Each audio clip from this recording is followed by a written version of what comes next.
It's Tuesday. It's time to take a deep look at the waiver wire. Look at these wide receivers. And we're looking at an interesting pool of wide receivers here. It's vastly deep and vastly ambiguous. There's a lot of dart throws here that could go up and down for you. You got to play the matchups. You got to pick up with some cojones. But there's a lot of options there. And even if some of these guys aren't on your waiver wire, a lot of them's going to be there because the waiver wire is pretty deep at wide receiver. There's something to look at in every single league. Even the deeper leagues, there's going to be some options for you because the wide receiver pool is very deep with up and down jabroni wide receivers. But before we dig in and take a look at this batch of wide receivers, you need to click that subscribe button right now. We're going deep on the waiver wire multiple times throughout the week. On top of that, we're doing deep dives on all the trending players with the You Need series. Looking at those guys getting traded. Looking at those guys climbing the depth chart, coming back from injury. So those guys who's fallen down the depth chart because they suck. We're looking at all those guys with the You Need series. On top of that, we're using these videos to help you set your lineups. Click that button. Stop missing out. Ric Flair's watching. Do not disappoint Ric Flair. We're starting off with Ray McCloud.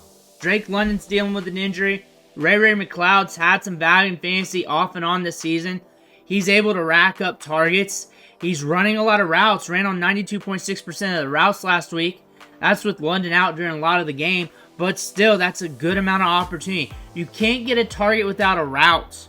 And you can't get a catch without a target. So it all stems from the routes there. And we're on the field a good bit. So we could see that going forward. This is an offense that moves the football. Jeudy shouldn't be on waivers, but if he is, if he got dropped, if you're in a shallow league, give him a look. He's getting a lot of volume. Elijah Moore will probably be on your waiver wire, and if you need to pick him up, go ahead and look at him. He's getting a lot of run here. Ran on about 77% of the routes, almost a 20% target share last week. We're looking at the targets here in the last 3 games, 6, 12, and 9. That's a good amount of volume. The A-dot was a little bit deeper. Jameis Winston pushes the ball downfield, so he's not stuck with the low A-dot as much, but he will in a lot of games because that's where his role is played at in offense. But the volume's looking good for Elijah Moore. Adam Thielen's going to be back sooner than later. He might be on the IR slot in one of your teams. You might be able to trade for him, but everybody wants to stay away from the Carolina Panthers offense. But if you're looking at a wide receiver that could capture a good bit of target share, Adam Thielen's a guy to make a bid for. He might be on waivers because you're in a shallow league or people are not using their IR spot like they should, and you'll catch that from time to time. That's why I got to do all those videos on the IR players. Parker Washington saw a 20% target share. Didn't really hit in fantasy production. We ran on 95% of the routes. We're going to be running a lot of routes for the rest of the season. That's just the thing. And he's going to have some games where he hits. I look for Evan Ingram to get more work in the pass game with Kirk out. But that being said, Parker Washington is going to be on the field more. He's going to run more routes. He's going to see more targets. That's going to lead to some volatile opportunity. You may want that for your team. Ricky Pearsall, if he's on the waiver wire, he's a good guy to pick up here. Brandon Ayuk's out for the year. We're coming off the bye, so he's going to be schemed up a little bit more. He's a first-round pick. He's very sudden. He's a good mover. He's going to be implemented well in this offense. First game on the field, 5 targets. Next game, 4. We got 9 on the season. So we're getting a good work rate. We're going to see him ramp up throughout the season. Jauan Jennings, we know he can be productive. We know he can hit when one of the top wide receivers is out. He's the guy to look at for your roster, for your depth chart, if you can make that play. Jacob Cowing for deeper leagues or as a stash. I don't suggest stashing wide receivers, but he's a very good rookie wide receiver. Broke out with 2 different collegiate programs. He's a guy that could surprise you down the line. Jalen McMillan was out this week. He didn't play against the Chiefs, but when he's on the field, he's running a lot of routes, getting opportunity. Not hitting in fantasy football, but in the right matchup, which is not going to be in Week 10, you may want to look at him. Week 10, it's going to be hard to put him in lineups because it's against the 49ers, but he's a player you may want to look at due to the volume of routes that he's running. Trey Palmer didn't hit in fantasy football either against the Chiefs, but we said that was a bad matchup. We got another bad matchup coming up. He's a deep threat. He got a good A-dot last night. He will get those deep targets. If we bring 1 or 2 in, he could hit for you. Sterling Shepard racked up the workload. Not enough to really help you in fantasy, but he could rack up those targets and could be a guy that could surprise you in tougher matchups especially when they got to get more creative with the football. He's the veteran. He's got good hands. He's got a rapport with Baker Mayfield. Kayshon Boutte is the fun wide receiver here. We ran on almost 100% of the routes last week. We saw 6 targets. We're getting good volume. Not hitting in the stat sheet yet, but we're hitting when it comes to the workload. 110 air yards. We're getting routes. We're getting the deep shots. We're getting the targets. Eventually, something's going to line up here. DeMario Douglas is getting work. He's getting the volume, the short average depth of target. We got to either score a touchdown or get yards after the catch or get more volume. But with this volume, that could lead to something. DeMario Douglas is kind of a safe player because you know he's going to push for a 20% target share every week. Kendrick Bourne's back in the chat, and he's getting some volume in this offense as well. 66 air yards, 11 ADOT, 6 targets in this matchup, ran on almost 80% of the routes. We're looking at these 3 wide receivers for the Patriots, and in the Drake May era, that might be something to pay attention to for the rest of the year. Christian Watson, if he's somehow on waivers, go ahead and get him. Ran on 63% of the routes last week, 7 targets, almost a 20% target share.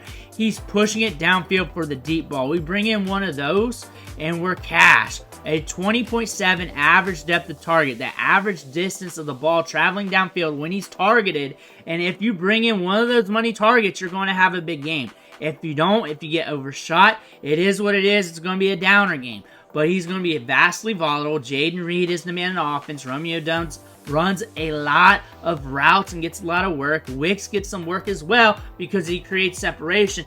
Not as much as the other wide receivers, but considering we got a carousel effect in this offense, he can get it on any given Sunday. And considering the volume in this offense, how it's pushed downfield, he might be a guy you may want to gamble with from time to time. Rashod Bateman is more of a gamble play for the rest of the season, especially with the recent addition of Quentin Johnston. But the volume downfield, the air yards is what you're looking at. If we can bring in those deep targets, which what we've been seeing all season long, it's going to be money. He's still going to run a lot of routes. You're still going to have him out on the field. You're not going to have the insulator wide receivers out there anymore. It's going to be Rashod Bateman. It's going to be Quentin Johnston. And it's going to be Zay Flowers. He's going to be a gamble week to week. He's going to miss a lot of weeks, but when he hits, he's going to hit.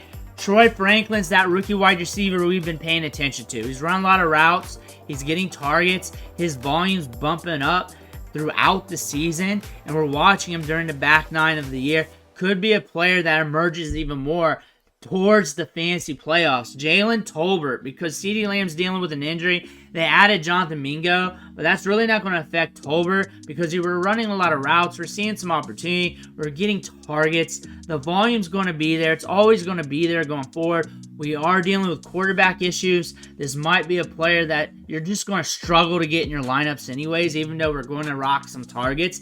Pretty much when you put him in your lineup, you're looking at a wide receiver who's more than likely going to get you 5+ targets a game on average. There could be some volatility there, but you're just going to have to let the chips fall where they may because it's a gamble. And if he hits, he hits. If he misses, he misses. And that's just the type of deal Jalen Tolbert is. Michael Wilson, he's kind of volatile as well. We're getting targets on the outside off of Marvin Harrison Jr. being on the other side. We're getting a good work rate. We've been doing that since our rookie season. We're pushing an 80% route participation rate, and you got to run routes to get them targets, and you got to get them targets to get catches.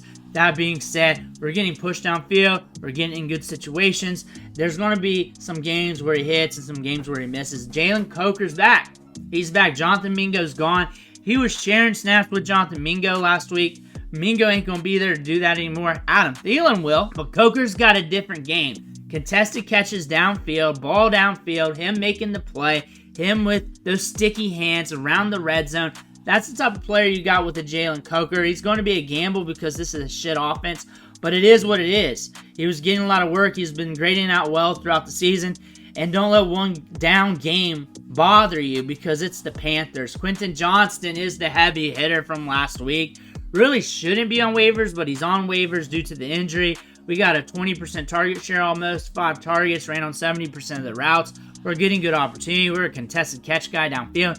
We bring it in, we're going to have a big day. That's what Quentin Johnston is. This offense, slower paced, so he might be volatile throughout the rest of the season. Trey Tucker, you're going to expect him to get 5+ targets a game, and you're just going to hope he hits with it. Usually he's not, but like I said in his unique video about a month ago, he's going to get about 5+ targets a game. He's going to get a lot of routes. He's doing all that. We just got to hope for it to hit sometime. A guy you're going to play with in your DFS matchups, Demarcus Robinson, even with Puka back, kind of back, I guess, and Cooper Kupp, he's still getting a little bit of work, some opportunities, and he's getting those opportunities where he just sneaks past the defense because you got to focus on them and kind of Williams. So he's going to get opportunities here and there. More of like a splash play wide receiver to look at off the waiver wire. Mack, Hollins. If Keon Coleman's out for some time, you might as well get him as a replacement because he's going to get those deep targets, those contested catch targets around the red zone. He's going to be getting those opportunities. He has been getting opportunities up and down throughout the season, and he's been playing with multiple teams,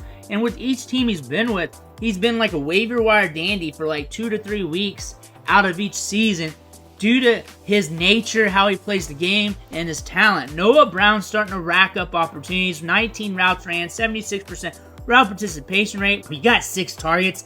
Back-to-back games where we're like, we're okay in fantasy. Noah Brown might be a solid pickup for you considering the volume is increasing. Jahan Dotson, if something's going on with A.J. Brown, if he's going to be out for a bit, you may want to look at him. He's been burning you. However, he's new to the team.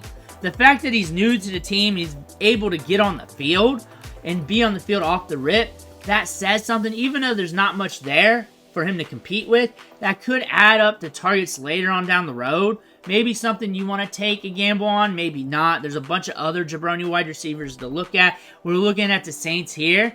Cedric Wilson came out with an injury, came back in. Mason Tipton, a lot of people were looking at him. MVS is on the offense.